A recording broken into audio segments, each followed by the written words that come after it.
If you could give one piece of advice to an undergraduate looking to pursue business, what would it be and why? Well, I think first of all, business is where wealth is created in society, and where I think the really energy behind society often comes. And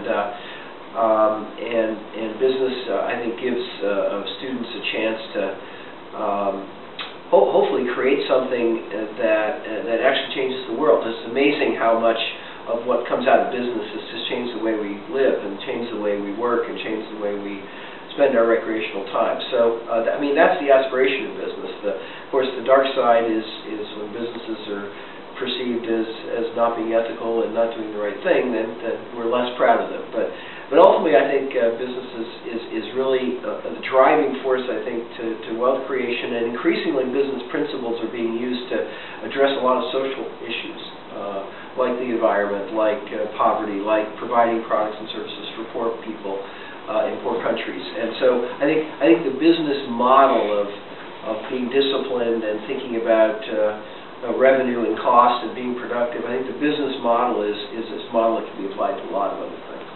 Okay. So kind of spinning off that, how can companies promote innovative thought and kind of just in real life applications? Well, you know, first of all, I think when we use the word innovation, we've got to be careful to think much more broadly than just science and technology in the narrow sense of that word. That, you know, some of the greatest innovations involve just kind of new ways of thinking and marketing, delivering services, providing information. You know, organizations, to be innovative, I think organizations need to be really good at understanding the needs of their customers. And ultimately, they need to be driven by just this tremendous hunger to be distinctive, to be unique, to offer something different, to not just, you know, do the same old thing, to find a unique value proposition, a way to serve needs better than anybody else has been served them before, to find a group of customers that have a different need that can be met in a better way. So I think really a lot of innovation starts really with the customer and the needs, and then you figure out what technology and assets and resources you need to do it. But so much of our thinking about innovation goes backwards. It's focused on technology, it's focused on what you can do rather than what the real need is.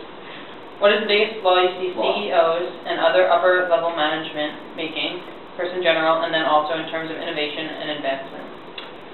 Well, I think the biggest challenge right now in many organizations is to really understand the real purpose of the corporation, and to understand that all real corporate success is a long-term process, which involves a view of building an organization and improving its fundamental value creation over time. Today we're in a very dangerous era where companies are under such short-term pressure. They're focused on their numbers. They're focused on the quarterly reports. They're focused on, you know, how can they squeeze out a little cost, rather than how can you build a company that's really creating value in its marketplace by doing something distinctive. And I think that same thinking process translates readily into innovation. I mean, a lot of companies I know, you know, they don't spend much money on R&D anymore. They don't have a lot of innovative activity bubbling up inside.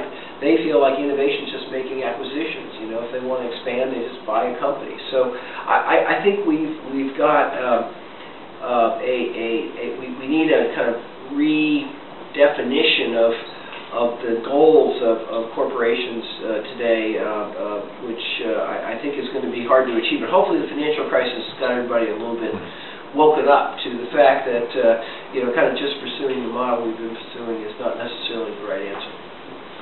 In your review, What is Strategy?, you state that a company can outperform rivals only if it can establish a difference that it can preserve.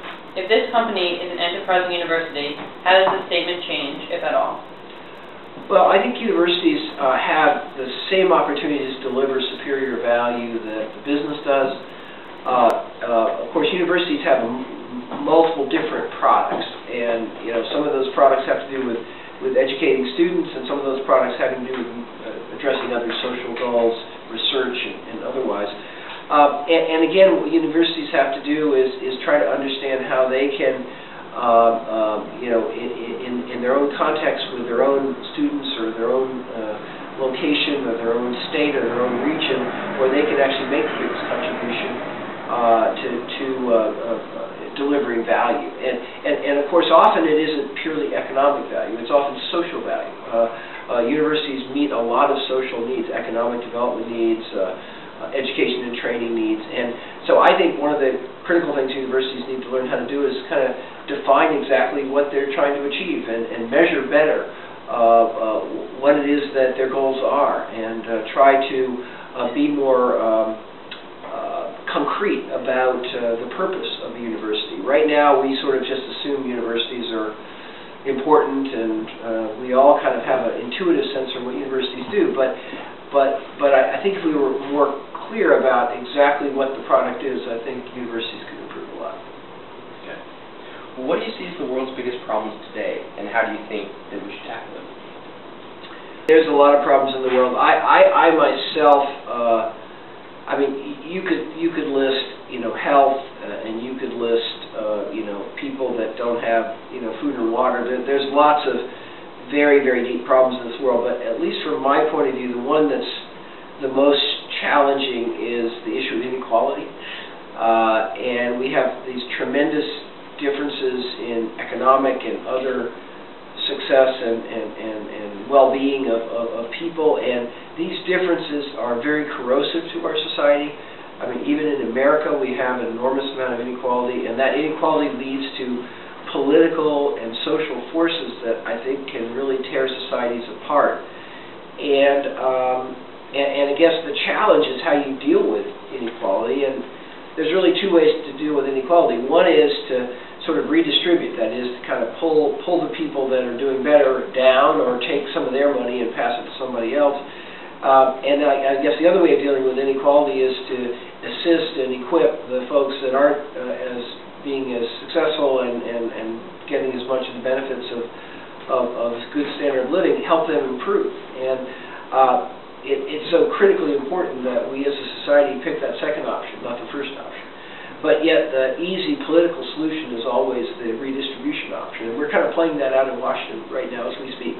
There's a tremendous tension around how we're going to achieve. I'm very pleased that President Obama has seemingly now understood that helping people build businesses and create jobs is a much better way to deal with inequality than simply trying to kind of punish the people who've been successful. So I myself define this as the most challenging issue. I think we can figure out a way to help people be healthier. I think we can figure out a way to provide good, clean food and water and work on the environment. But the thing that's so troubling is whether we can actually learn to kind of narrow those differences.